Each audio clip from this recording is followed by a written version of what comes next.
Hello, everybody. Grant Hunter here for another Product Conversations.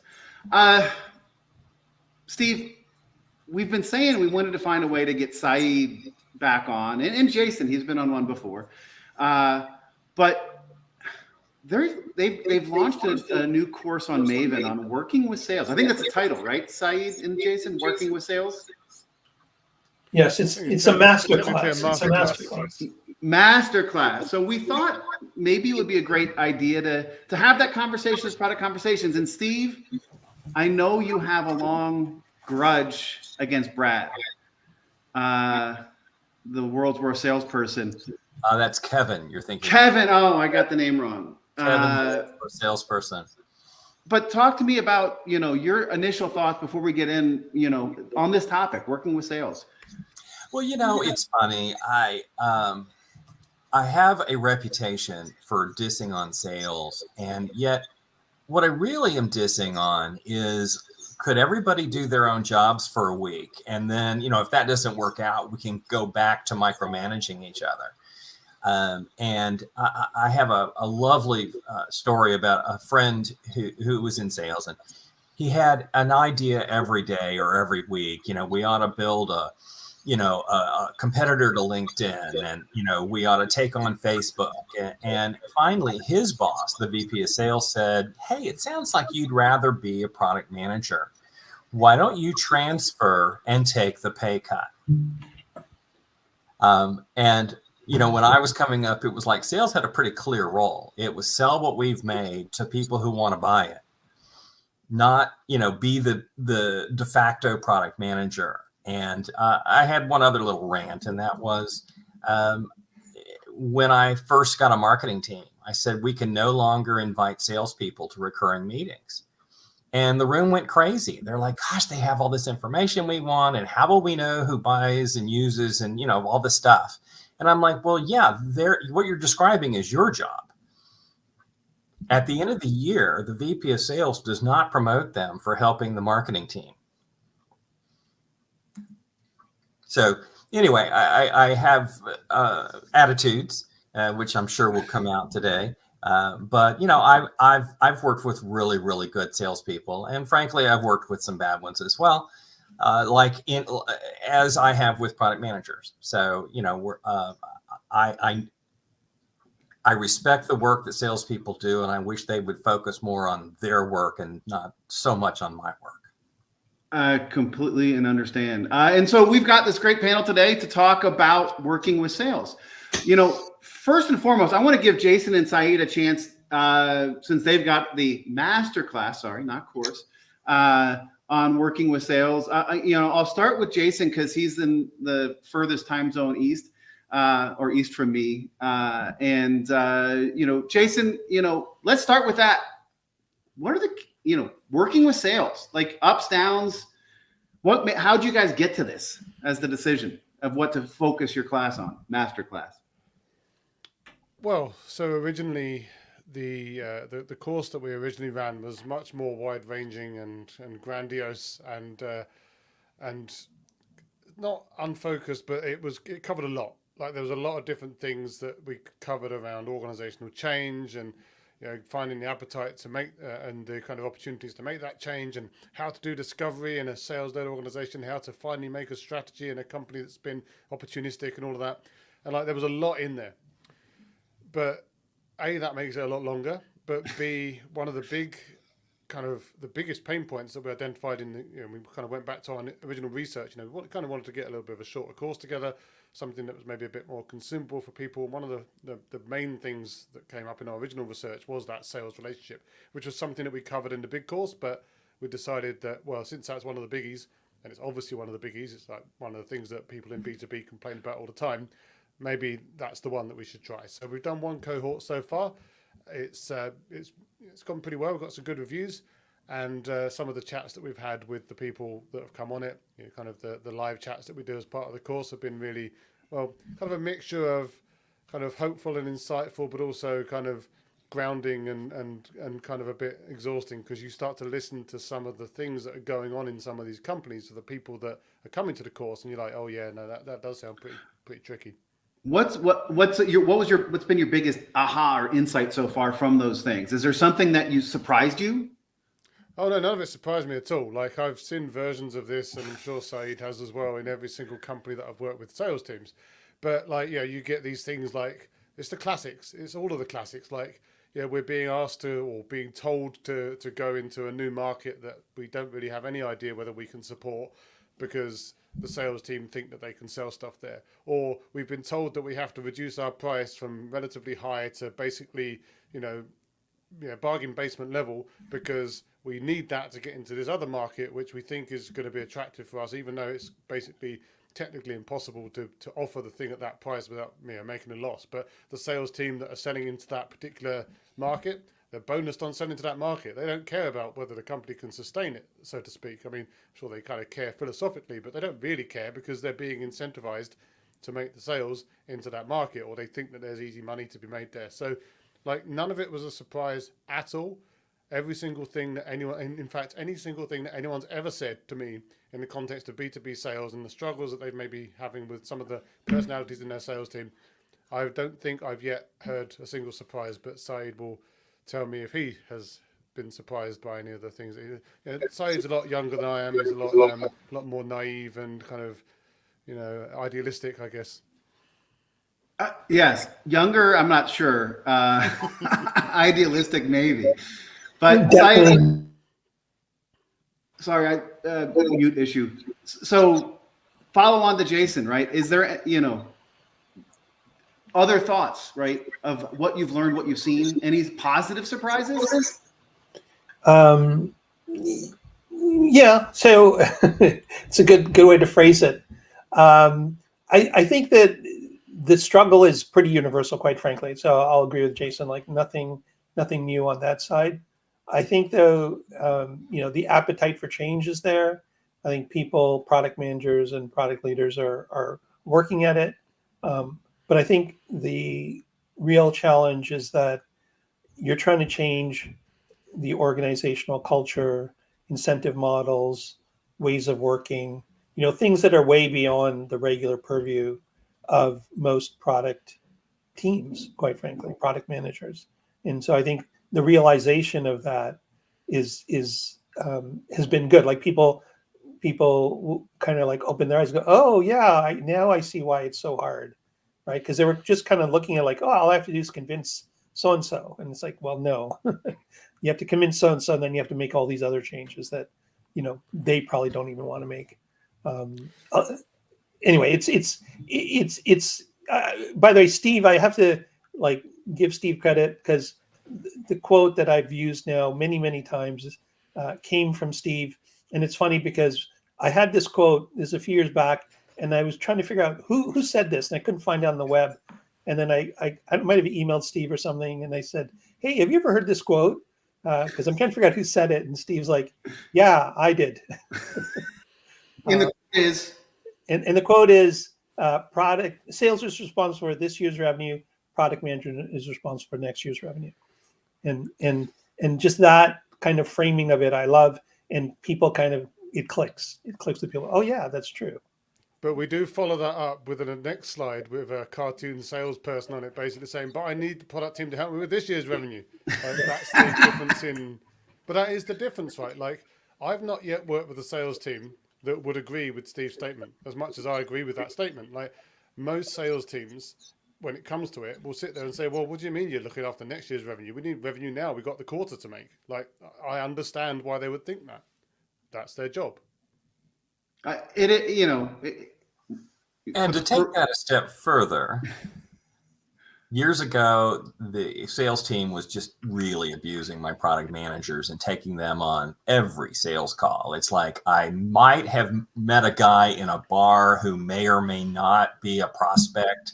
Can you have Bruce fly across the country to do this, whatever, And I finally went and complained and I said, hey, our guys are worrying about next year's product, not supporting this year's product. That's why you have sales engineers. And he said, well, no, I need you to support me this year. And I said, well, then you won't have any products next year. And he's like, I won't be here next year.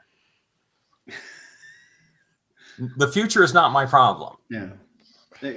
So many things to dig into from what's been said already. I did want to, May, give you a chance. I mean, you've got some product marketing in your background, so working with sales, I tend to think that would be getting you closer to that. But I'd love to get your take on this overall. Obviously, you're not in the course with, or maybe you are taking the cohort with Saeed and Jason. But no, we banned May. She's not going to come. I'm not gonna say anything to that. Like that's history, Jason. I so it's really interesting because I kind of ended up in product marketing because like the organization had shifted, and I learned a lot about go to market and pricing and whatnot. And then we got acquired. And when we got acquired, I was the only one who knew enough about the portfolio to understand how we're going to sell going forward. Because when you get acquired out of a megacorp, you lose your entire sales process. Everything goes with it because everything is standard boilerplate megacorp, right?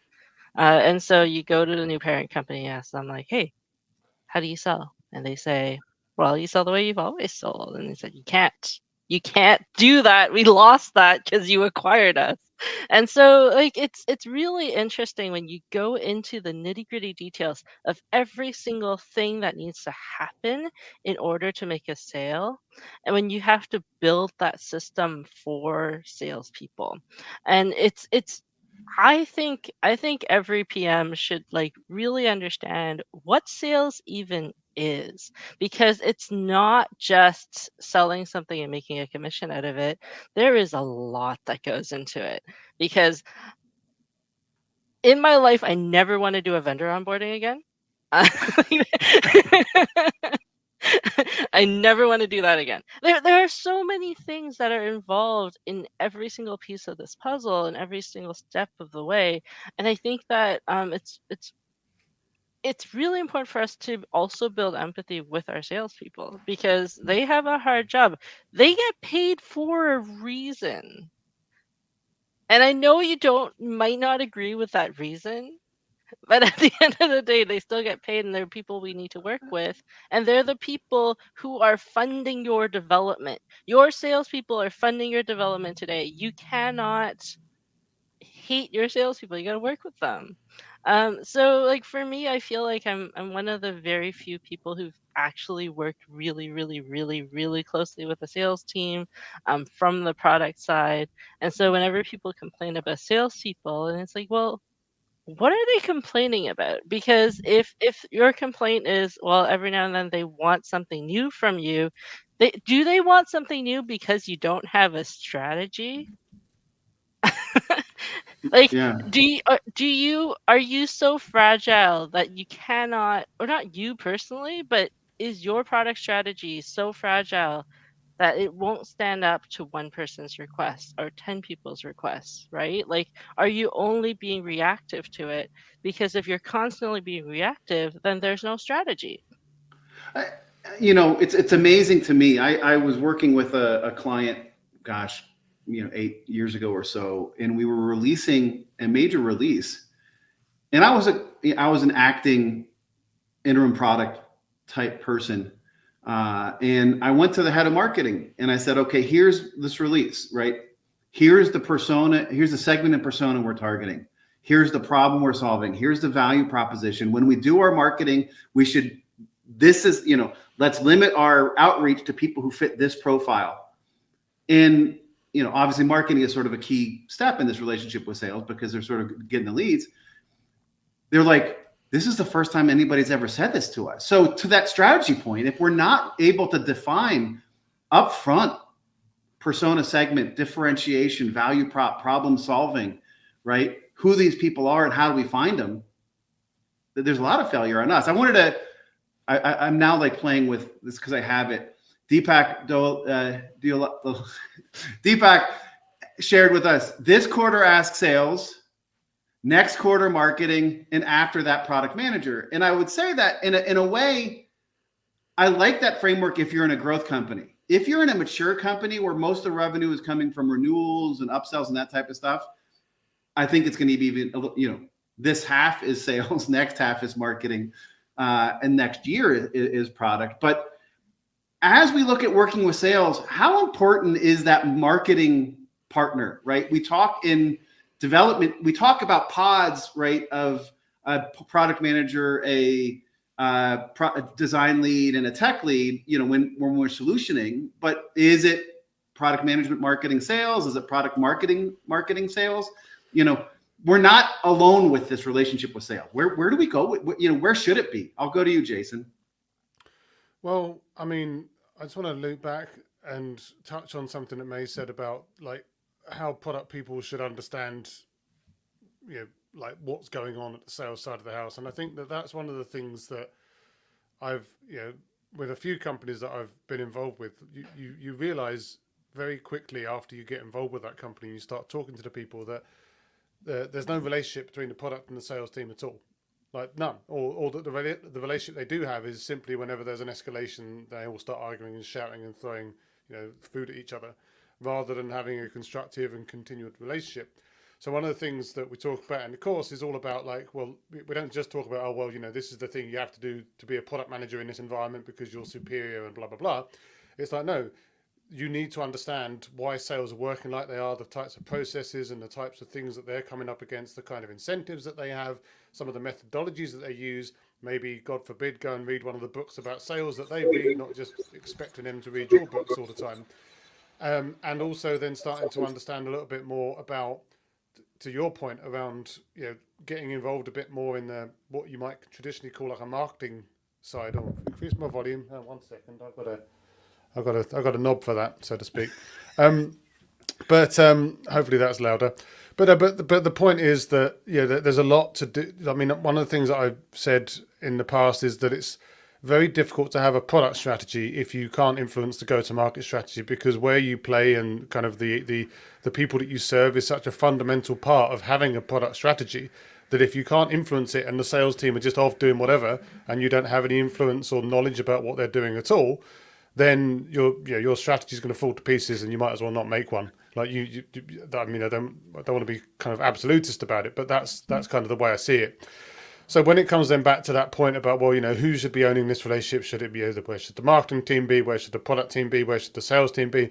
I certainly don't think that product management teams should be offloading this to marketing and just going to talk to the marketing team and then let them go and deal with it. I think that product management teams should be talking to sales teams regularly, very regularly, and bonding with them obviously as well, like bonding with them on a human level, but also actually, again, one of the things we talk about in the course is kind of structured frameworks and meetings for them to actually go out and turn up and have conversations about the sales team's work and what's coming down the pipe way before it kind of gets to that last minute escalation. Like a lot of these sales teams are dealing with really long sales cycles where people are talking to potential customers for weeks, months, or years in some cases. There's absolutely no excuse for product teams not to understand a little bit about what's coming down the pipe by having good, productive conversations with the sales teams and the marketing teams. But I don't think that we should offload it all to kind of product marketing. There has to be a direct relationship between product management and sales.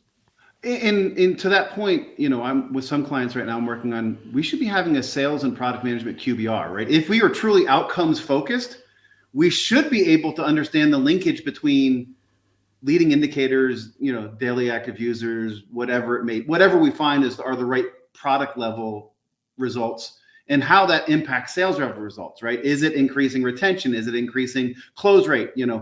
These are conversations we should be having with them. And if as some wise person wrote this week, product management is business management, perhaps we need to have those business conversations with sales and be part of that. Speaking of that wise person who wrote a really good article on product management as business management, Saeed, any thoughts on that direct relationship? And then I'm going to hit Steve and May in that order. Sure. So first of all, I think just that article was trying to reiterate a point, right? Because if you look at product management in a lot of companies, it's very removed from the business aspects, right? And so if you're working in a feature factory, or you're working in a place where most of your focus is delivery, then sales doesn't matter, because the feature requests that come in from sales deals are just part of your job, and you're not looking ahead 6, 9, 12 months, right? You're just focused. People talk about now, next, later roadmaps, and I say, okay, that's great. So when does now end and when does next begin? Because I need to know that. I need to know when will the next step happen? And I put it out on Twitter or LinkedIn or something, and I got a range of answers, and they ranged from on the high end, it was some like 6 months or something, So it's like we're working on things that we kind of understand for the next 6 months. On the low end, it was the next 2 sprints, like after the next 2 sprints. And I was just like, first of all, that's not a roadmap, and secondly, I don't know what world you're working in, but that's the kind of world that a lot of product managers are in, which is just delivery. So they don't understand sales. They don't understand what working with sales is. They don't look at the funnel. They don't understand who their ICP is. Like all the things that you want to have in a good collaborative relationship aren't there, and they're basically a service organization for sales, right? And that's unfortunately the reality in a lot of companies. And the thing is that it's not the case that people are happy there. It's that they're doing a job, which is fine, but they can't change it, right? Because the leadership in the company thinks that's okay. And I think that's part of the problem you have to really understand is, like, if the organization is structured to do X, it's really hard to change that if at the individual product manager level, right? Product leaders have to step up. And I think this is where a lot of product leaders are failing. They're failing their organizations and they're failing their teams by not pushing and making the changes needed to drive a much better relationship, but also a much better organization. Well, and some of it's out of their control, right? If the CEO or whatever is a sales led, and I was sitting on a discussion table at an event, sort of being the ask me anything product management person, and a senior director of new products. It's like, we can't get any support from sales. Nobody will sell our products. And a CEO of a large company said, then you have to change their comp plan. Right. And so I think at some point there's stuff that's outside of our controls as product leaders. We need to work as collaborators and stakeholder managers to sort of help people get to where we want to be. But sometimes there's not, sometimes the best laid intentions, if we can't make things happen, aren't, it's tough. Yeah. Grant, But, sorry, go on, May. Grant, is that not a leadership problem? Because like when you can't agree as leaders on what's the most important thing that your entire organization needs to be relatively focused and aligned on, like, then there is no focus or alignment, right? Like, Yeah. everything we're talking about kind of goes back to this whole concept of, well, not everything. There's other nuances as well, but like, if in every single scenario, no, in 90% of scenarios where PMs are complaining about sales, right? And most of the time it's because whatever sales said ends up needing to be done. And I'm sure, yes, there are cases where it actually makes sense. And I'm sure there are cases where it actually completely aligns with what you're doing anyways. Great.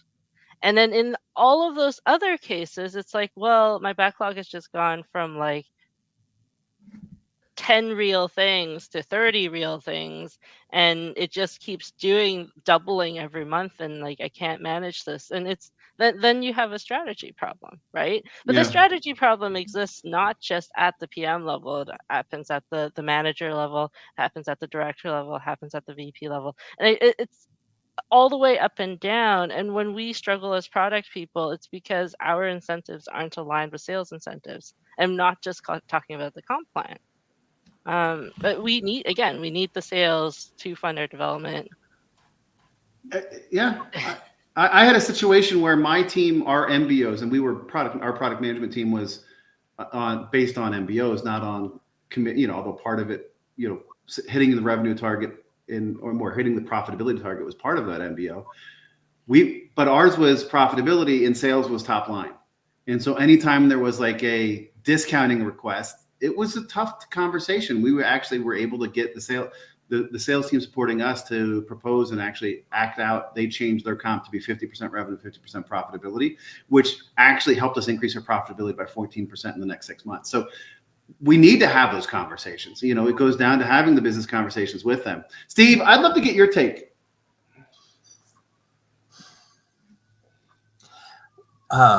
It certainly seems that we're kind of circling around a combination of strategy and role. And in any of those, I often find myself as well in prioritization. I mean, one of May's points is, you know, I've suddenly gone from 10 things in my backlog to 300, and in an avalanche, every snowflake claims innocence. So, you know, it's just, hey, May, it's just this one thing I need for this one customer. It's, you know, it doesn't look that hard to me, you know, which is a common phrase from people who don't know what they're talking about. And if we've got 30 requests a week coming in and we're addressing 5 of them a week, then before you know it, you've got a 17-year backlog that you're never going to get to. And then you do what I like to do, which is periodically go through and just delete the backlog and don't tell anybody. And then we'll just start over again because more ideas will be coming, right? Yeah. But I think I actually came into product management by way of sales. And really, my first role was product marketing. And it really was all about enabling the sales team, because previously the product manager was spending all of his time with development and no time with sales, and the sales toolkit was non-existent. And that's how I moved into product management. So I've always been really sensitive about how do we make sure that the sales team knows what a good customer looks like. And I had a case, I'll wrap up with this. I had a case where we said, we're going to focus on, and I think I may have told you this story before, Grant, we're going to focus our energies on fintech. And Kevin, the world's worst salesperson, said, oh, but I've got a lot of retail in my territory. And I don't have that much fintech. And I'm like, well, then I think you are not going to succeed with this product. And he's like, well, I'm going to try and sell it anyway. And then the president happily stepped in and said, oh, did I mention we don't pay commissions outside of fintech? So yeah, if you close a big deal with a retailer, that's great. We'll take the money, but you won't get a commission check. Yeah. And we didn't have any strategy focus problems after that. You know, if you can get that level of support from leadership and sales leadership to make that happen, that's amazing. That's, I think, where we need to go. And it's as others have pointed out, it's like, it's so much easier to run a company when all the executives work to the same objectives. But if it's like anybody, anywhere holding out money is our ideal customer profile, then we're screwed. Yeah. But that's the problem, right? Because to May's earlier point around, like, the company, the leadership need to, whatever, align on what's important, and we all need to be kind of, hand in glove, blah, blah, blah.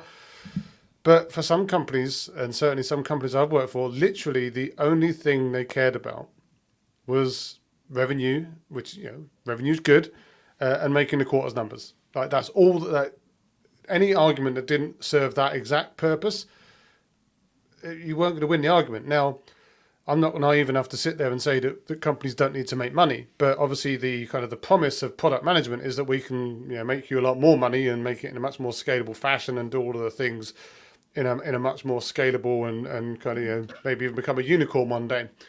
And, one of the things that I've reflected on recently, having finally got around to reading Working Backwards by Amazon, there's obviously so many cliches about working at Amazon, and most of the stuff has become part of the kind of product cultural milieu. Like, there's very few surprises in there. But one of the things that kind of did make me kind of just think twice, even though I already knew it, was this idea that Amazon made it big because they didn't sweat the quarter. They made it big because they took a long-term view, and they were even prepared to take a loss in the short term to make a bigger win in the long term. And that's, to me, almost encapsulates the lofty ideal of product management, right? Like, we want a big long-term game, even if it doesn't quite pay off yet, but as long as it pays off eventually. But especially if you're in a company that's more mature company, maybe private equity owned company or something like that, or something that's not got a long runway or something like that, revenue is going to be the only thing that they care about. And it's very difficult to argue against that by saying, oh, but, product, like, that's not going to win the argument. Like, there needs to be some maybe a little bit give and take, but ultimately, if you're in that kind of situation, I mean, the way I like to frame it is, by the time you're having that kind of debate, you've already kind of lost the debate. Like, you're not going to change it at that point. You just need to try and find a way to make it better in the future. Like, it's very difficult to win an ideological debate at the point that it comes up when revenue's on the table. No, completely, totally. And I'd even say for private equity, it depends on where you are in the whole period, right? Years 1, 2, maybe 3, you can make the argument a little more because it's going to impact the whole period till 5 years. But if you're in year 4, 5, and they're totally optimizing for EBITDA and growth so they can get the best multiple whenever they exit. And so it definitely has a major impact on that. Gary Dietz in the comments on LinkedIn said, I think PM should sell stuff, even if on the side. Sales is hard. And Steve, this sort of takes me to, you always say, like, everybody underestimates how hard it is to do somebody else's job. How valuable, I'll start with Steve, how valuable is it for a product manager to actually, whether it's, for a quarter or having come from it, to have had that sales experience? Just understand, empathize. Any experience is good if you learn from it. But I mean, in the last 2 weeks, how many times have we had the discussion of product managers should be former developers? Product managers now need to be former salespeople. Product managers need to be former marketing people. You know what's really good is if they've also done training. And it's like, how much do you want to cram in one head? And I think in many cases, that's why a lot of the teams I work with have separated product management and product marketing as two different functions. That product management is more about next year and working with development and customers, and marketing, product marketing is more about working in sales and marketing in the current state, which totally makes sense to me. But that said, I mean, I came in through sales. It makes me appreciate the sales job. One of my, and I'm going to turn to Saeed here just a second. My favorite job, other than this one, was sales engineering. It was, I was challenged intellectually with the technology and the configuration. We drank a lot in those days, but I'm not sure that's a good recommendation nowadays. But I in general or as salespeople? As salespeople, okay, yeah. We never mind. We had there were some bad behaviors that occurred back in those days. Let's just say, but. I loved working with my sales team. I saw both sides of what was going on with the product, and yet when I started trying to do sales enablement in my product marketing role, I realized what was missing was all I had was input from the sales team. And I wasn't, once I came to this realization, I needed information directly from the market, not through the lens of deal du jour, or I've talked to ones of people. Yeah. I want to hit that in a little while, but I do want to get to Saeed, because Saeed, I know had wanted to make a comment on sales engineers and sales in general. It's a sales job. We're selling internally, right? Yeah. So I think two things. So with respect to sales engineers, I didn't want to have this whole discussion about sales and not bring them up, because I'll just say my own experience with sales engineers was wonderful. They were the best allies. They understood our world, and they obviously understood the sales world. And they were also really good arbiters in terms of what was real versus what was not. Like, and I'm not talking about Kevin, the world's worst salesperson, but salespeople are focused on the deal, the opportunity they're working on, or the small number of opportunities. Whereas the sales engineers had a broader view, and they could put a lens of reality over sales requests and things like that. And I remember there are lots of stories, but one of them was a sales engineer came to me and he said, look, we're talking to this customer, some big name customer, you probably heard of them all, but they wanted something. And he said, I just want to verify with you. I've already told the sales rep, but they don't believe me. And he told me what they wanted. And And and then he said to me, he goes, "I'm pretty sure this violates the laws of physics, right?" And, and I said, "Yes, it does. Like, there's no way that is possible." And he said, "Good." And then he went back and kind of said, "Hey, I'm not the only one saying this." And the sales rep had to listen. But like the sales engineers have always been, in my experience, um, like just an invaluable part of this. And I don't want them to be left out because they have stake in what's going on, and they can communicate in ways that a sales rep can. So my recommendation would be for product managers, yes, absolutely get to know sales reps, but boy, become friends with your sales engineers. It's interesting. I remember a talk track from a course that Steve and I used to teach. It was like, you never want to have the product manager do demos at a sales kickoff. You always want to have the sales engineer do the demos at a kickoff, because who's the salesperson going to call for a demo when they need a demo? They're going to call the person they saw do the demo at the kickoff. And so always try to be the sales engineer. May and then Jason, I just want on this sort of having sales experience. How helpful is it for us in product to have, or at least have a good understanding? It may just be riding shotgun on some sales calls and are double jacking. If you got, I don't even know if they do double jacking anymore because there's more technology, but we used to have to plug, 2 sets of headphones into the call center where the inside salespeople were. So That's a new term for me, Grant. I realized that from a look on your different face, era. and I figured that I was too old. Me too. So I think it's nice to have experience. It's nice to have been the CEO before you became a product manager. It's nice to have worn all these hats, but reality and time and life and like realism dictates that you might not be able to have all the experiences. And it like one experience in a field doesn't mean it's going to be the same in your current product, market, and organization. And I think it's really what we're talking about is more internal empathy, right? Like we talk a lot about empathy for our customers, but like where's your empathy for you know the agile team or the project managers in development who aren't actually sure what their jobs are, because that was my first job in like software. And so it's I think it's really important to understand like who are the people you're working with, what are the challenges they're facing, and like is there a way to work better with them, because them being able to do their job helps you launch their product. Like we intrinsically as product managers, we don't actually do the things that directly make money. It's all the people we work with that do the things that directly make money, right? Or at least indirectly. Like we're somewhat of like a 1.5 order impact across the whole thing. So it's like, what is it that we're doing? How are we doing it? And who are we working with? And is it working? Right? Like we go to work and we often find ourselves in these holding patterns. And it's really important to figure out like why are we struggling here, or why are we struggling like across the board, but like just kind of subtly everyone's uncomfortable, but we're not sure why.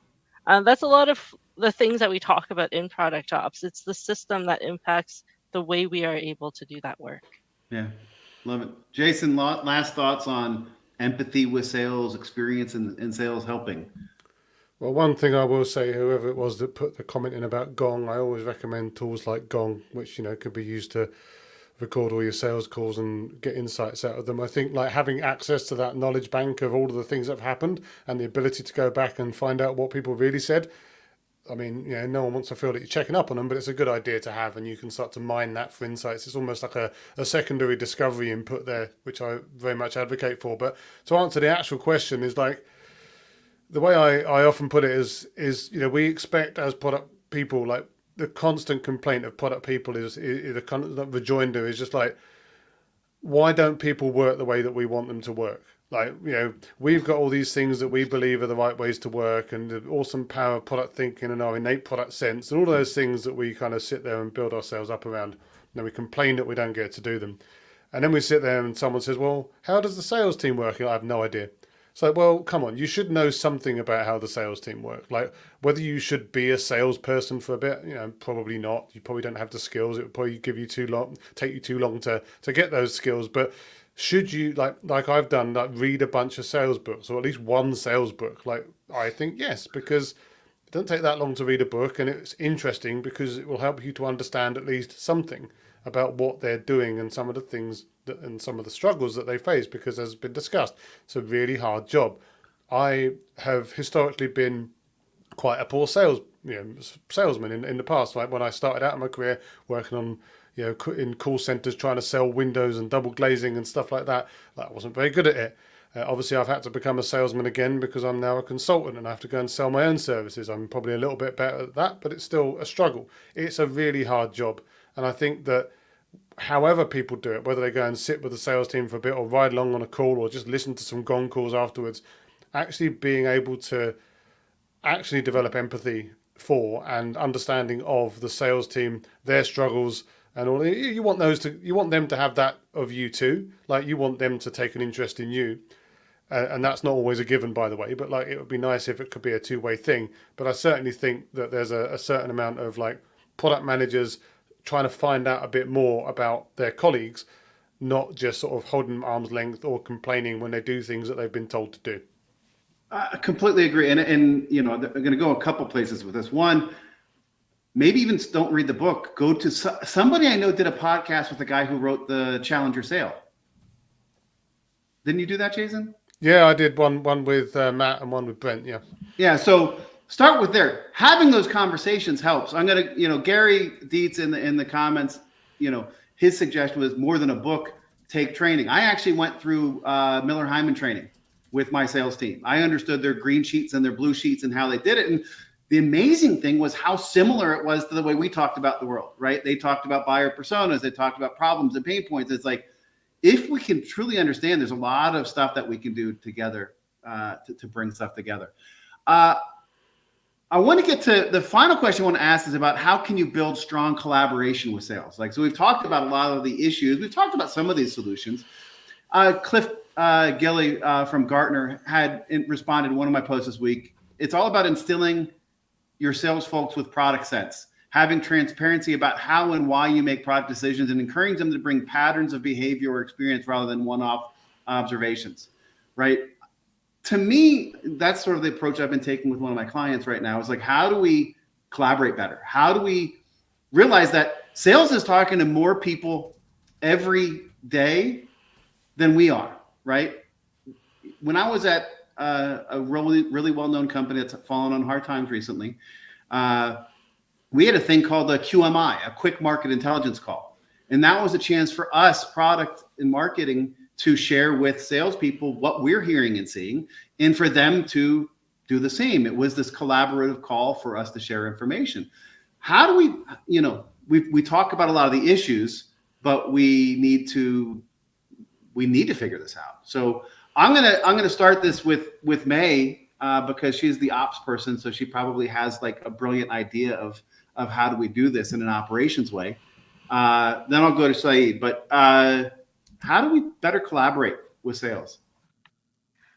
Well, I mean, like the thing that I made work, and it was a bit of magic. I call it the magical Slack channel.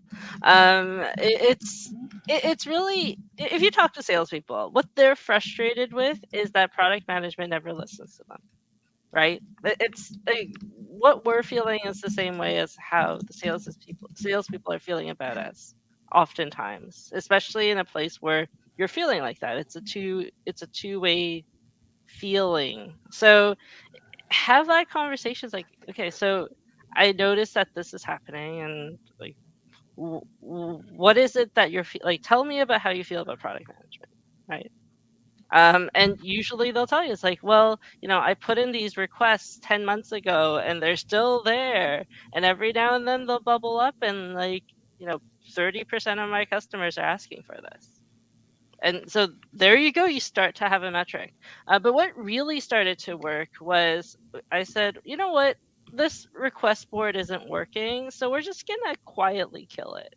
What we're going to do now is every request that comes in goes into the Slack channel, right? And everyone's on the Slack channel, it's open access, but this isn't a request. This is about things that you've learned in the field, and anyone can post these. So we started off with our researchers posting the things that they've learned in research. We started posting things that we learn on calls.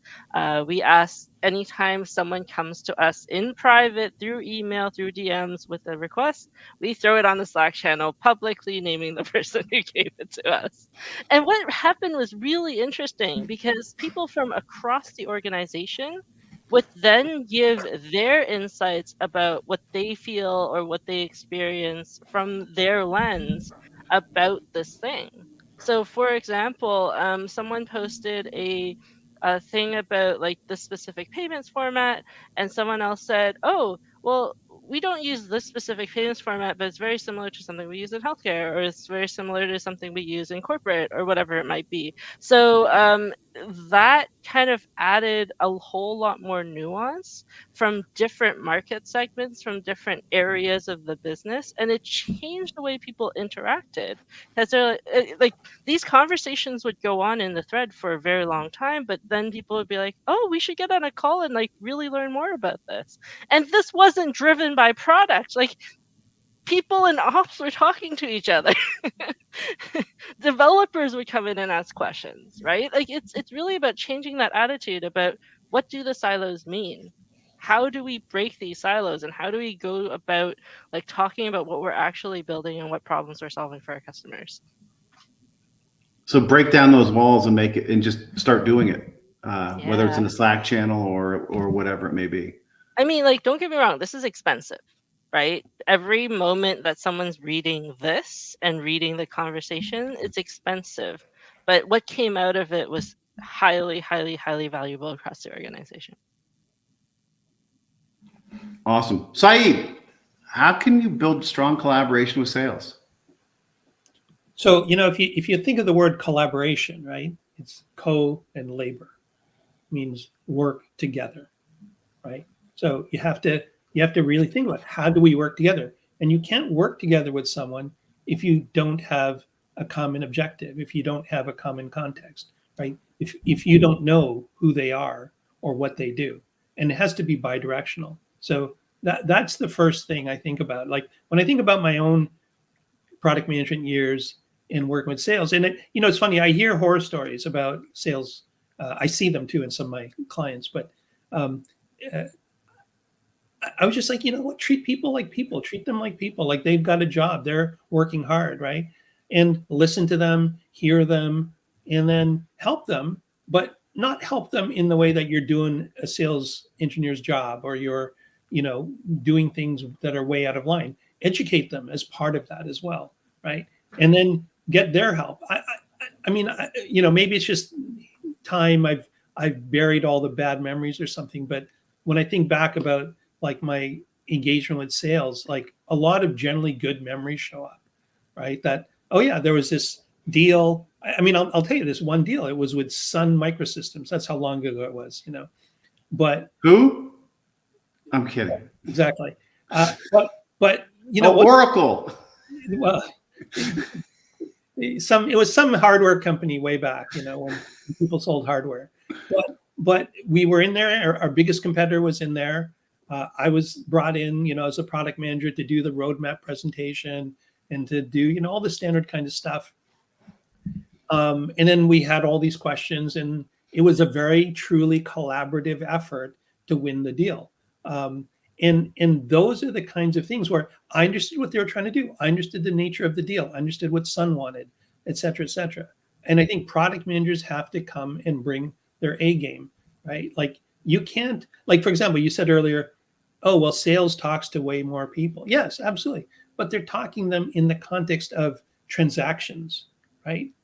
Like we don't talk to the market in the context of transactions. So yes, they are talking to a lot more people, but they're having completely different conversations.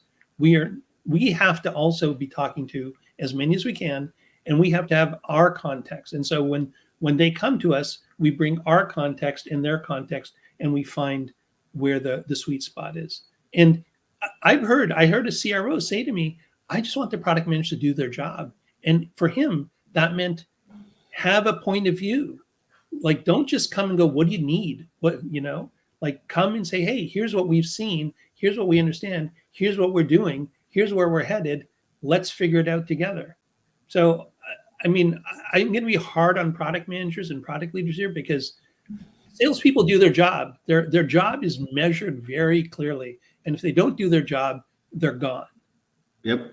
That's not the case with product managers, right? You can linger for a few years as a product manager or even a product leader. And so I think the product organizations have to really understand that before they can complain about sales, they need to fix their house. They need to go and figure things out. And yeah, there's obstacles. Companies don't want people to do discovery. They protect, customers. They do all that. But that's where I think the product leader, as a business leader, right? Because that's what I said in that article, product leadership is business leadership, or product leaders are business leaders. They have to understand that, and they have to set up a structure where their teams can succeed in the same way that sales is doing it for their team, marketing is doing it for theirs. So I've gone way off topic, but I do think that this collaboration has to be joint, but you've got to come with your house in order first. It's interesting, side note from where you went off topic. Going to Steve's, sales is responsible for this year, products are responsible for next year, and your comment about how the salespeople will be gone if they don't do it. It'll be interesting to talk about how do you, if you can't judge the product manager till next year, how do we actually, if you wait a year and then it fails and that they did it wrong. And so I'm way off topic now too, just thinking about a potential topic for the future. Jason, collaboration with sales, get us back.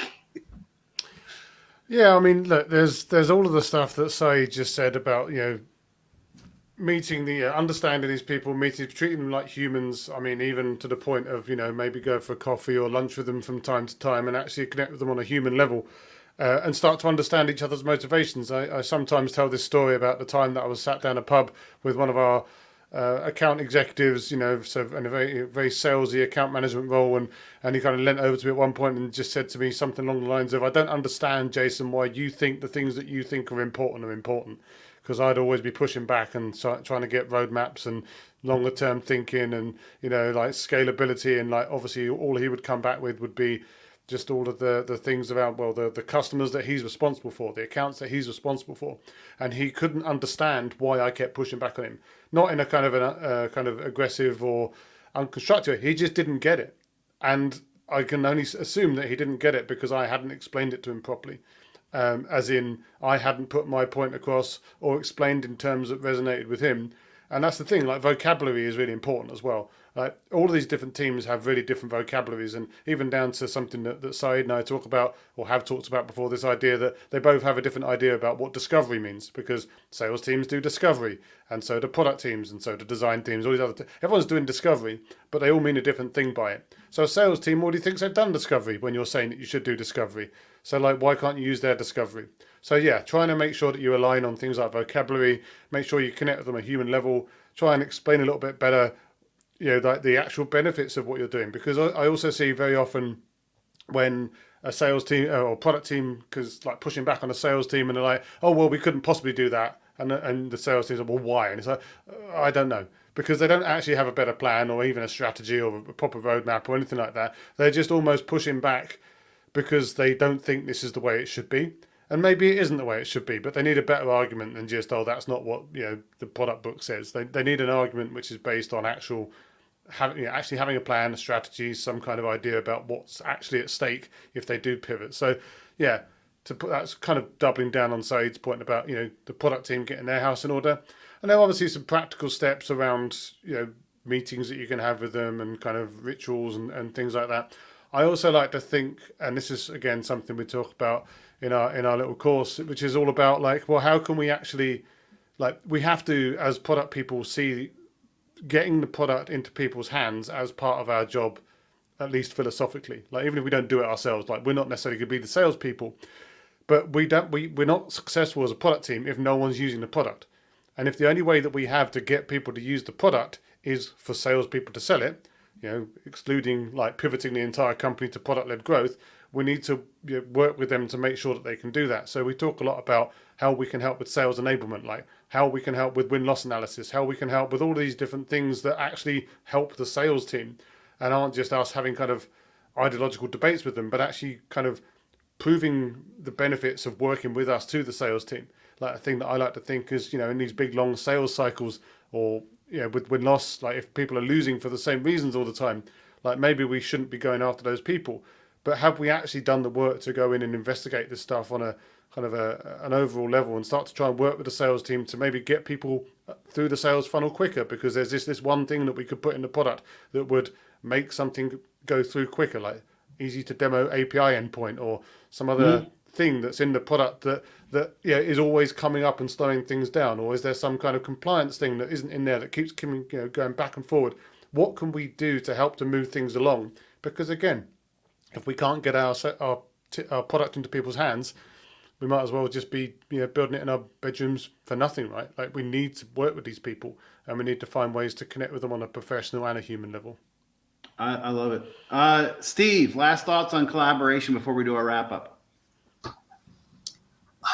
I find myself revisiting one of my favorite concepts, which is friends build products while enemies build documents. Yep. Product is a team sport. I think the more each of us understands the other's roles and their challenges, the better we all become. When I work with dev teams, I want to make sure they understand what's going on in the business, recent wins and losses, growth trends, what's going on with the competition. The more context I can provide them, the more they can use their judgment. And likewise with sales. I mean, in every job I've had, including some contractor jobs over the years, I always have like weekly get-togethers to answer questions for the sales team. In that, and in one case I'm thinking of, the sales team simply did not understand the problem or the persona. And so, they had not been equipped. They had not been trained on how to sell the product. So they were just going and saying, do any of these features appeal to you? Choose one if you like it, Yeah. Sales is a hard job, but I think sales is a hard job because they've been so ill prepared by the rest of the organization. It's like, welcome aboard. I know you used to sell cars. Now you're selling software, same stuff. It's got feeds and speeds. Go out there and find some people who are holding out money and sell them and take their money. And then we'll figure out later what we're selling. I mean, that certainly is a terrible job. But when you call somebody up and say, hey, I've got a vaccine to your problem, would you like it? And they go, hell yes. Can you be here this afternoon? Then sales is a delightful place to be because you're advising rather than ShamWow pushing a product. I love it. We're on the top of the hour. I do want to give a quick chance for key takeaways, thoughts. Saeed, any quick takeaways or thoughts from the conversation? I'll just repeat myself. Get your house in order first. I really think, no, quite frankly, like, you can't go and work with someone else when your work is a mess. Like, you have no ground to stand on, and sales will crush you because their house is probably way more in order than your house. Yes. Jason, doing some selling with your QR code, I see, but takeaway from the call, quick takeaway. I mean, look, I think that for me, the biggest one of my biggest takeaways is like, if we were if product managers were incentivized the same as salespeople were, we would do all of the same things that they do. Like we would be sitting there chasing the quarter and making all the shortcuts and trying to get all the things in because it's a matter of incentives. So let's understand what the incentives are for these salespeople, and to the earlier point, like work out how we can enable them better by giving them information about maybe the best places that they can go and the most sort of fertile hunting grounds and better, working with them for better sales enablement, working with them better sales. But we've got to work with these people on this stuff and make sure that we're setting them up for success. Because if you just set these to Steve's point about car salespeople or whatever they were selling before, like some of these people just don't have a chance, and all they've been told to do is just get money. Like if you tell someone to do that with no support at all, then they're going to go and get money, and you're probably not going to like where they get it from. So yeah, work with them, not against them. So get your house in order, work with them, not against them. May. I want to quote Saeed here. Product management. Product management is product success, right? Like the goal is product success. And in order for your product to be successful, it needs to be sold. Yeah. So work with the people who sells your stuff so you can be measured on as a part of its success. Because just because people use it or you're hitting usage metrics doesn't mean you're going to be successful in the long term. It's like, yeah, our job is to build it out in the long term, but our past history impacts what it is today. Yeah. Love it. Steve. Well, I'll just come back to friends build products. Yeah. I think this is the first wrap up where two of the people quoted themselves. Saeed quoted himself and Steve quoted himself. And I'm actually going to quote Vicki Reddington from a panel we did like 6 months ago, right?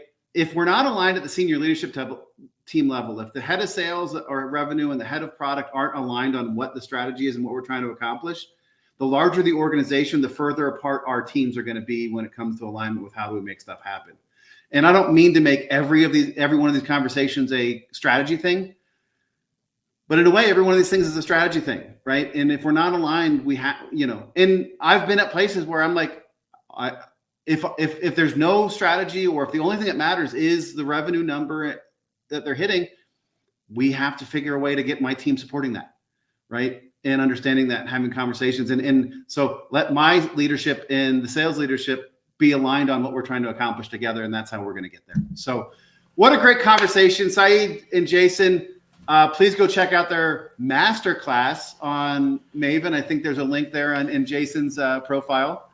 I keep trying to put a link into the chat and it keeps failing to do so. But there's also a free webinar on that link as well. Okay, we'll get it, and we'll find a way to get the stuff into the LinkedIn. We're not going to be back until after the U.S. Labor Day, so this has been the end of our summer run. We're going to come back in September for the fall season. And so thanks to everybody who's been participating. Thanks to everybody in the comments, because that's what's made this even a better conversation, because we're able to interact and do that type of stuff. So everybody, have a great couple of weeks. We'll see you guys in September. Take care, everybody.